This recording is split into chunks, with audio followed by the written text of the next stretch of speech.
Hey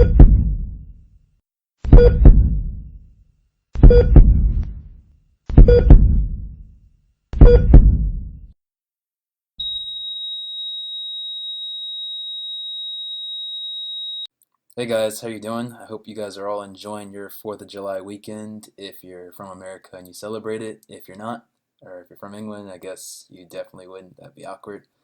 But I hope you're enjoying whatever you're doing, to say the least. I'm going to stop rambling now. This is my first official video after doing the first intro video that I did 3 days ago. I want to thank you guys for the views that I did get and for the subscriber I got. I got my first subscriber, so it's not much of a milestone, but I'm going to celebrate every little victory that I get. So, now that I'm starting my first official video, what are we talking about today? We're going to talk about why I think the Gjallarhorn quest might be a bad idea. So why might I think that? Well, the Gjallarhorn, the Galley, the G-Horn, the weapon that blows everything into smithereens. Literally. Okay, the Gjallarhorn. Whatever you want to call it. Probably one of the most sought after weapons that I've ever seen, in not only just Destiny, but in any game in general. It's a weapon that for year one players, you know exactly when you got it, and you can share with me that feeling of excitement when you did. Or maybe you got it when Sir sold it again, and that would be kind of depressing, because I was not happy when he sold it again, but I was happy for all the people who grinded and finally got it. So, I got mine after my millionth time doing Crota. I couldn't believe it, honestly, when I got it. It was like I was 5 years old again, and it was Christmas, only I wasn't 5, and it also wasn't December. But nonetheless, we all know how powerful this weapon was, and honestly, it still is, even in its year one state. It's a weapon that if you didn't have it, you couldn't get into a raid or prison of elders group, unless you were lucky enough to get a group that accepted you if you had the hunger of Crota, which I did have to use until I did get lucky enough to get mine. If you can catch an activity with solar burn, it's still a viable option, to be honest, and every once in a while you might catch someone in trials using it or Crucible, and it'll make me want to pull my hair out, because it shouldn't work, but it does, because that just shows how powerful it is. So what's my issue on it that I speak on? Well, as you guys all know, in Destiny's new expansion, The Rise of Iron, the next big thing is that the Gjallarhorn is coming back. And if you pre-order it, then you can get it in black, which I recommend all of you guys doing, by the way. I already have. I have to tell you that I'm absolutely ecstatic to have it coming back to the fall of this year. I mean, really, it's going to be a crazy way to start off year 3. But, and an emphasis on the but, I am also upset and a little uneasy about it coming back. So you might ask, how can I be ecstatic and upset? cbgray, you're crazy. It is because of the way it's being brought back. It's not really about it being brought back. I'm happy that it's being brought back. I'm not happy about the way it's being brought back. Now, it's obtainable through a quest where you get to essentially forge your own Gjallarhorn out of the fallen Iron Lords, which I think is a pretty cool idea.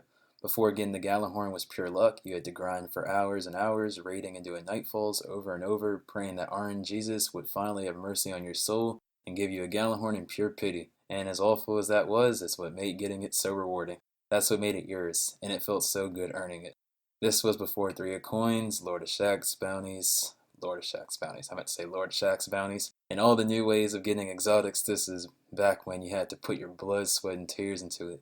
Now what I'm scared of is that they're going to make this quest too easy. And what do I mean by that? Well, I'm nervous that this quest is going to be too easy and not a fair representation of what the quest should be to get a weapon on this caliber. Now, from what I've seen so far from the promotion, they're making it almost seem like purchasing Rise of Iron almost ensures that you'll get a Gjallarhorn. And it's always saying that, it's such a mouthful. Now, in my opinion, to get this quest right, I think they're going to need to make this hard and a challenge to players. If not, I feel like this Gjallarhorn won't be as strong as the previous one. That's at least a theory from others in the community that I've talked to, whether it's a nerf to the Wolfpack rounds or tracking or whatever else that might mean. This is a new and improved Gjallarhorn, so I want it to be new and improved. Now, to get this quest right, I think they need to use some of the elements of the previous exotic quests, because despite how I'm sounding, I do really want the Gjallarhorn to come back. I think it should have elements of the sword quest, where you had to farm different rare materials and also get kills in PvE from different ways, just, 500 void kills, whatever.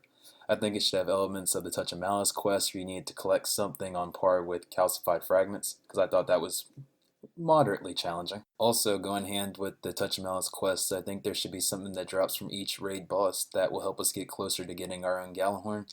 And then also, like the Black Spindle quest, I think it should have a secret ending to maybe a mission or something that requires us to face an old challenge in a new way. And then lastly, like the Thorn and the Chaperone, it should have some type of tough Crucible bounty where you have to get kills in some certain way. And as much as I hate that quest, as much as it made me want to kill myself, and I just now recently got my Chaperone, I think it's necessary to make it feel more rewarding. Now, I think if they can make this quest encompass elements from PvP and PvE, it would be really cool, and I think then it would feel worth it to me. Now, you might just say that I'm a salty year 1 player that doesn't want anybody to get the Gjallarhorn beside myself, and that's true. I hate all you guys. Okay, I'm playing. That's my last bad joke for the day.